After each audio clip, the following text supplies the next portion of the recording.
friends, Dave Paulides, Canine Missing Project. That is Huck Elberry, our executive producer. And get a good look at Huck.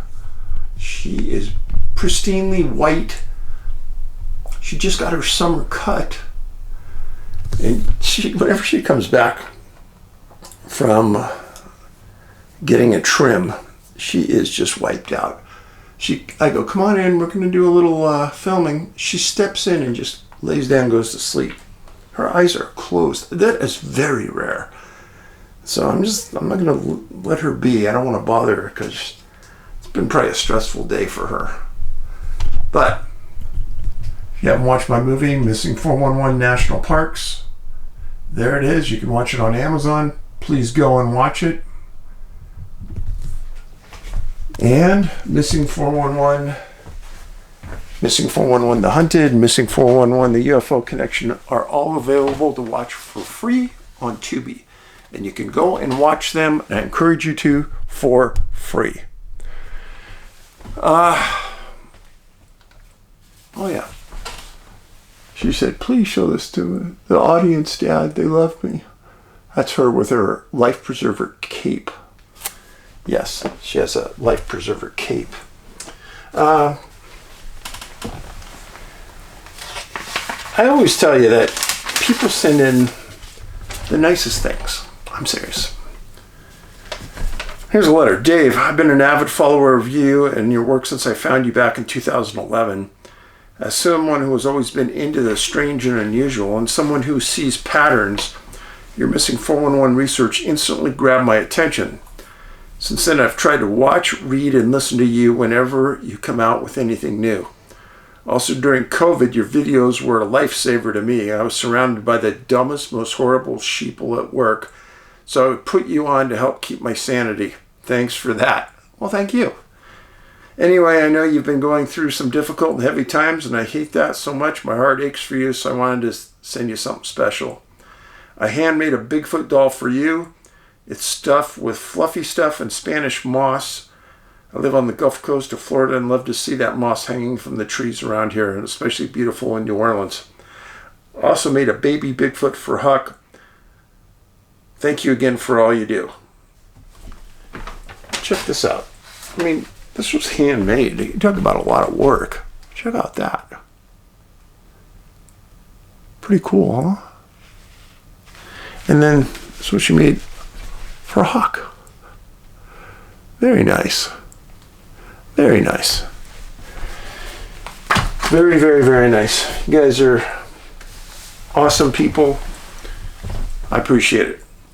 Now, we talk about emergency locator beacons, personal locator beacons. A lot of those are on your phone nowadays. Well, the Anchorage Daily News had an article a couple days ago. Title was Hiker Dies in Fall Near Ketchikan. Ketchikan's a stop on the cruise. After sending emergency message, troopers say on June 15th, 2026. Alaska State Troopers say a 49-year-old man from Oregon who issued an urgent message Sunday saying he was lost near Ketchikan's Deer Mountain Trail was found dead the next day. Portland resident Heath Didier told 911 dispatchers just after 9:30 p.m. that he was cold and not equipped with water, food, proper clothing, or other survival gear. Troopers said in an online statement Monday. Dispatchers were able to communicate with him, who was using an emergency response platform prepared live, according to Trooper spokesman Justin Freeman. His last message came in at 10:30 p.m. Sunday night. The Ketchikan Volunteer Rescue Squad initiated a foot search on Sunday but couldn't find Didier. A helicopter contracted by the rescue squad began searching Monday morning in the area of his last known location. An adult male believed to be Didier was found deceased, partially submerged in water at the bottom of a cliff. The cliff Didier appears to have fallen from is 400 yards south of the intersection of the Deer Mountain National Recreation Trail and the Deer Mountain Mahoney Spur Trail. Freeman said Monday Didier's body was located within a quarter mile of his last known position. Crews were unable to safely recover the body on Monday and plan to do it Tuesday. Rule number 1. Once you make contact with emergency services, they have your spot, your GPS location. They have it. If you're using a personal locator beacon, it puts out that location. Now that location, that's where they're coming. And they'll find you within 10 feet of that spot. You never move. You stay right there. Do not move. I don't know what happened here, but I've stated in the past, I'll state it again, people falling under unusual circumstances makes no sense. I can almost flatly guarantee to you they told Mr. Didier not to move, to stay right where he is. They'll find him. That's why it puzzles the heck out of me, these falling cases. Now, I can't think of a scenario why you would want to move. I mean, if it was really windy and you were freezing, get off a ridge, I understand. Aren't a lot of other reasons.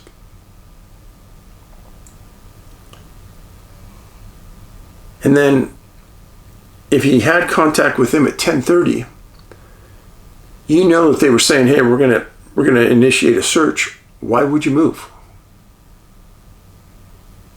Something doesn't sound right. I'm just saying, it doesn't sound right. Okay, we're gonna get and jump right into the case today. And this one, I can't believe I never heard of it, but I haven't. We found it searching for some other clues in this area to other disappearances off of Port Angeles, Washington, between Port Angeles and Canada, right across the Strait of Juan de Fuca. This disappearance, it reminds me a lot of a couple of disappearances in the Great Lakes where multiple young men disappeared at the same time. This case involves 3 young men. Dennis Powell, Dennis Powell, 18. He's a taxidermist apprentice. Wade Squire, 17 years, and Ron Hynds, 18 years. Wade and Ron were students at Oak Bay High School on Victoria Island in BC. All 3 very, very close friends for the last 7 years. Very close. All like to hunt, fish, and boat from that area. The guys had planned for a long time a duck hunting trip out of the marina there where they lived. And they were going to go just under 2 miles offshore to a group of islands that you could see from the harbor. They had taken these boat trips many times in the past. They were familiar with the boat, with boating, with water. They arranged to borrow Ralph Ware's boat at the harbor. They were all familiar with boats. Ware stated after an interview later that the boat had life preservers for everyone and emergency gear. He didn't explain what the gear was.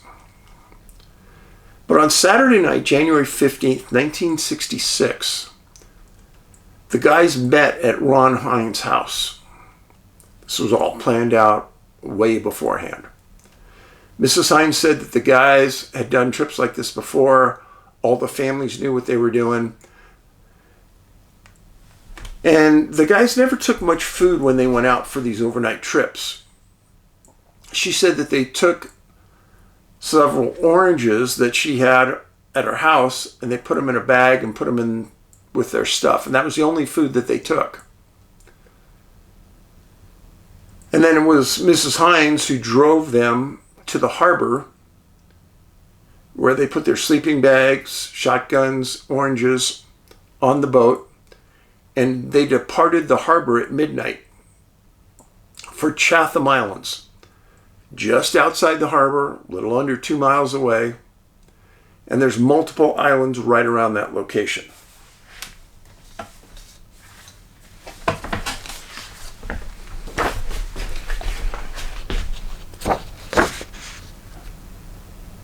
So there's the island. Oak Bay Harbor's right there. They all lived in this area right here. And they were going to go just a little under 2 miles offshore to these islands right here. And there were several little ones.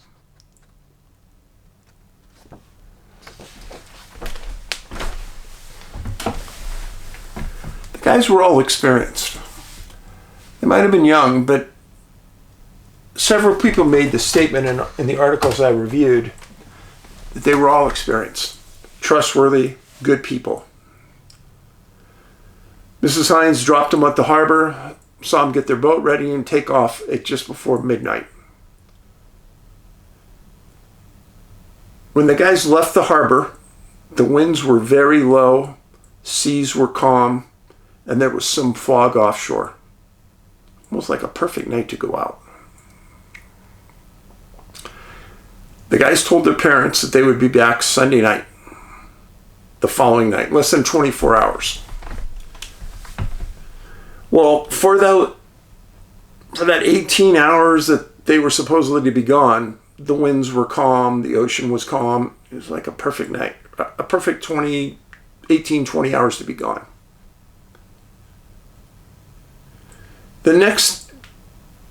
So they left at like 11:59 on January 15th, Saturday. The 16th, that Sunday, the next day, they never arrived back. The parents called the police. The police in the little community took over the responsibility of the report and the search. The operator of the Oak Bay Marina, where the guys left from, left early Monday morning, January 17th. His name was Bob Wright. And he took his boat out to the islands to search for the boys. The RCAF also put 3 aircraft into the skies to search the area between the harbor and the islands themselves, and the area around the islands. Planes, 1 helicopter were flying the air. At the end of that day, the boat came back, Bob Wright. He didn't see anything floating. He walked the islands, didn't see anybody on the islands. The largest island there is about 1,500 feet by 1,000 feet. You can cover it pretty quickly. They had nothing. And obviously they're all looking for the boat. January 18th, the guy's parents got together and they hired a private plane to fly the same area that the search and rescue was happening at. The idea was that they knew that their boys were healthy young men. If anyone could survive, they could. So they wanted to get as many eyes in the sky as they could to search the water and the islands. 3 RCAF aircraft and a helicopter were searching. They also got the assistance of 2 U.S. Coast Guard vessels, which joined the search from the U.S. side. The Oak Bay Police Department was running the search. By the end of that day, on the 18th, the searchers said that they were satisfied the guys were not on the islands. Now, 15 miles from Chatham Island are the San Juan Islands. So here's where the guys were headed, Chatham Islands. Over here is the San Juan Islands. Yeah, it's into the U.S. And the guys have taken, when they were on larger boats, they have crossed and gone over here. They were on a smaller boat, 14 foot. Some reports said 12 feet, some said 14. Some people thought that maybe they went there. So they wanted to search that area as well. So they put a bunch of planes up and they searched that area. They didn't find anything.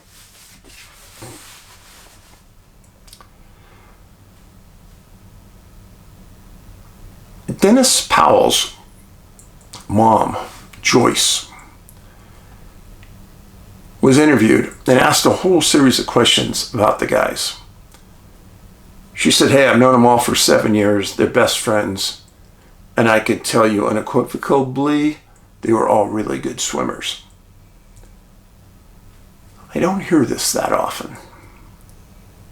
I don't hear it often that people are good swimmers. But they were all good swimmers. Keep that in the back of your mind. Still going on January 18th, one of the helicopters that Canada was using was a Canadian Department of Transportation helicopter that was pulled into service to search. On one of the searches, it developed engine trouble, had to land, and they couldn't fix it, so they had to call for more mechanics, so it was out of the search. Why do I bring that up? Because in a lot of these search and rescues, things happen to airplanes, helicopters, etc. Sometimes they crash. Sometimes the engines fail. Here's another example.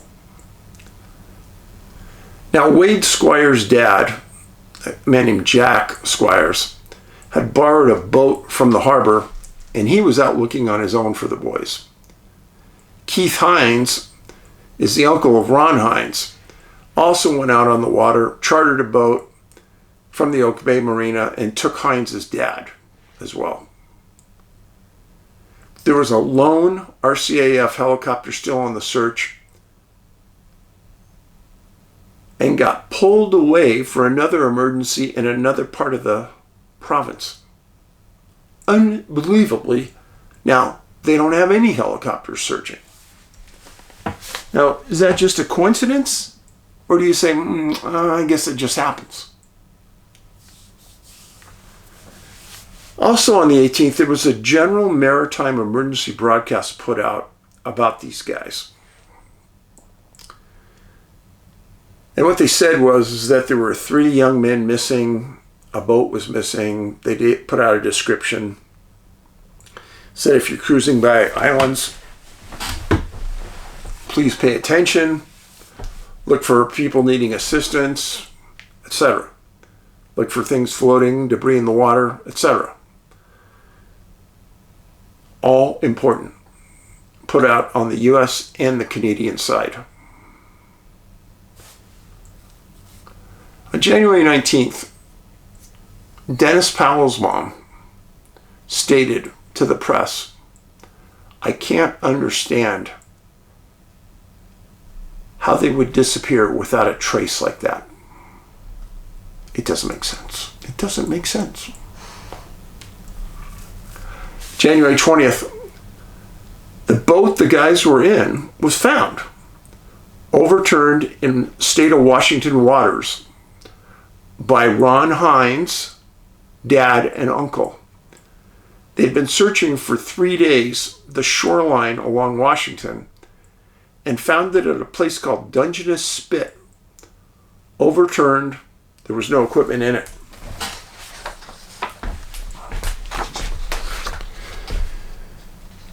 This is Port Angeles, Washington, right here. I've talked to you about cases right there before. Dungeness Spit is a little arc of piece of land out here. And that's where they found the boat. About 20 miles from where the guys were on the island.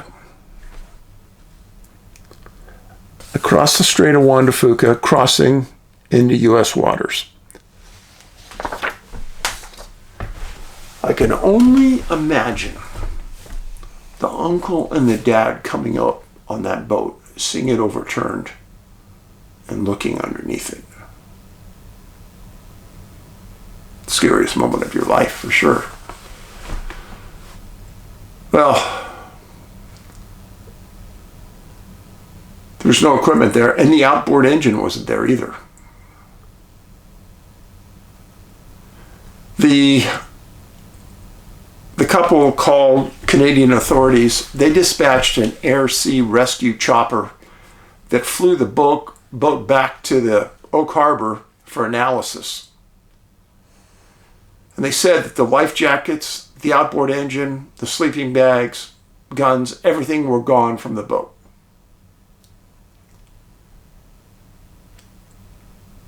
Suppose, that would be pretty normal. I would expect that if the boat was overturned.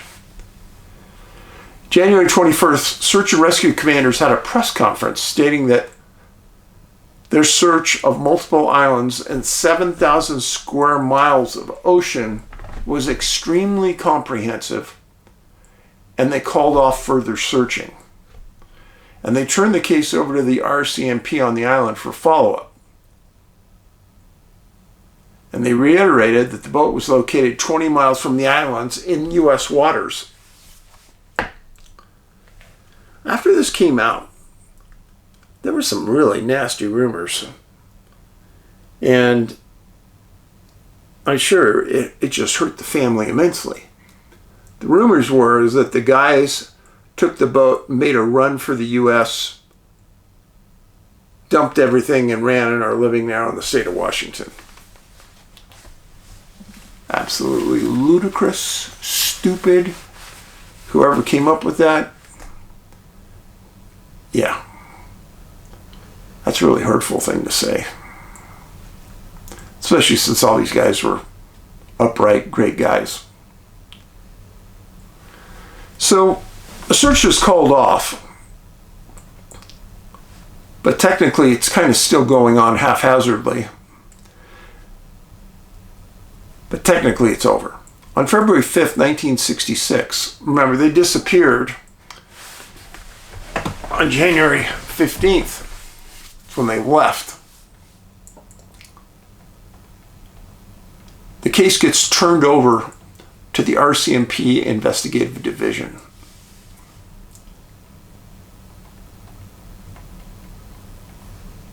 And the RCMP said on February 5th, they've had no new leads, and they were going to put the case on inactive status. What that really means? It gets put in a drawer and nothing's ever done, unless something else is found. Inactive means in the dark, in a file drawer. Now, I think it is really important, urgently important, that we review some facts. Fact number one, the waters were very calm. It was a good night to go out on a boat. There was some fog offshore, but these guys had driven this route on a boat before. They knew exactly where those islands were. You could see them from the harbor. So essentially every day of these guys' lives, they looked at the harbor from the city they lived in, and they could see those islands. Fact number two, the guys were good swimmers. It's not like they fell in the water and sunk to the bottom. Not all the life jackets were ever found. Where are they? Life jackets do not sink. There are no easy and apparent answers to this case. No bodies were ever recovered. I've stated many, many, many times that the waterway between Port Angeles and Canada have too many young people missing. Certain cluster areas have old people, some have women, etc. This area on both sides have young people. Now, in Port Angeles, I've talked about a case many times where two teenage boys were walking in an area near where their parents were, got out of view, and they weren't near the water. They were walking around the sand dunes. They disappeared, never were found. Never. Further west, there's another boy missing under similar circumstances, not far away. Further west, there's a group of young people, college age, that disappeared, were never found. It's not beyond me to tell you that also in this area is Olympic National Park, just south of Port Angeles. I made a movie about it. Olympic National Park. Watch the movie, Missing 411 National Parks, Washington State. Gee, Dave, do you think they're all related? What do you think?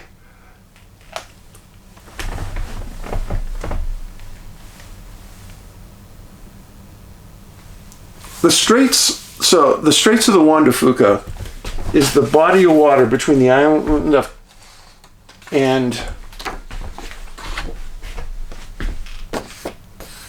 Straits of the Juan de Fuca run between the island and the U.S. This area out in here, going out towards Washington State and Vancouver, have had more boats disappear with young people on them than I care to count. What's the other anomaly out here? I've talked to you before that predominantly up in Canada, by Vancouver, there's been, I think, 15 or 18 single tennis type shoes that have been found with a foot in them, decomposed. People have asked me about this over the years, and I've said, if it was normal, then why doesn't it happen at every coastal town? Oh, but it doesn't, huh? No, it doesn't. Why doesn't it happen in San Francisco Bay? Right? Why doesn't it happen in Los Angeles? Oh, yeah. Or any of the other towns in Australia that are on the ocean and have a bay. I could go down the line, but it doesn't happen. It doesn't happen anything like it does in Vancouver with these feet in a shoe. Now, the feet in the shoe are just one small aspect of that in total area and the unusual nature of the people that are missing.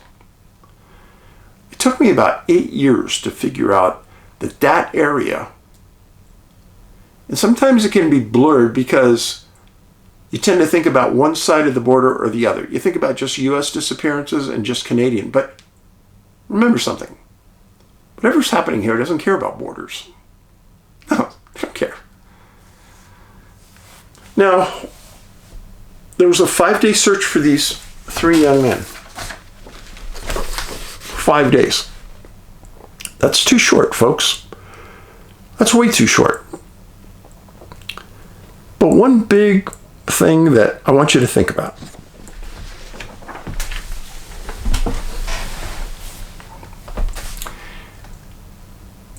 The boat had, I think, a 10 horsepower engine on it. Let's pretend it's going along and it hits something in the water. Say they're cruising along, they hit something, the boat goes up, flips over, everybody falls in the water. Okay, so what? Big deal. If they weren't wearing life preservers, they're floating around them right now. So grab one. And then right in front of you, you have a boat that's overturned. That's also essentially a life preserver, because you could crawl onto that boat and just wait. It may not keep you completely dry, but it'll keep you afloat. Why didn't that happen? Where were they? Why wasn't that boat seen by searchers right after the incident happened, when they were all over that area with planes and helicopters? And remember, the water was calm. When the water's calm like that, you could see anything floating. I have a huge problem with this case. And I'm not the only one, because like I said, I quoted one of the moms saying, it doesn't make sense. No, it doesn't. So I appreciate you being here. And remember, kindness, it's free. We need more of it in this world. When you see somebody passing by and they ever smile or give you a nod, give them a big smile back.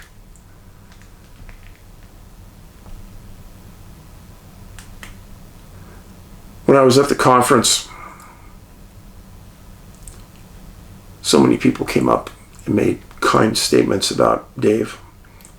Your words about mental health and kindness mean so much. And that reminder, I heard a couple stories of people who did acts of kindness, and they said, yeah, Dave, you instigated me to do it. And that just warms my heart. Really. So, remember, we have 900 plus videos on this channel. You're looking at the screen on the bottom left is the Can-Am Missing logo. Click on that. That'll take you to all 900 videos. Always look at the #1 pinned comment on the video, and I'll put a comment up there, and it may direct you to other videos I'm listing, or it may add something to the video you're watching. Missing411.com is our website. It's new. Go check it out.